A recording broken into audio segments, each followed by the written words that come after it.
18 పడిమెట్ల పైకెక్కి గుడికేగు భక్తులకు ఎదురొచ్చే బంగారు స్వామి ఇరుముడులు స్పృశించి శుభమనుచు దీవించి జన బృందముల చేరే జగమేలు స్వామి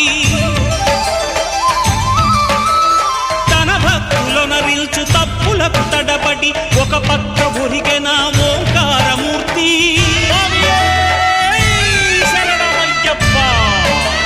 స్వాములందరూ తనకు సాయము కాగా ధీమంతుడై లేచే ఆ కన్య స్వామి పట్టబంధము వీడి భక్తతతికై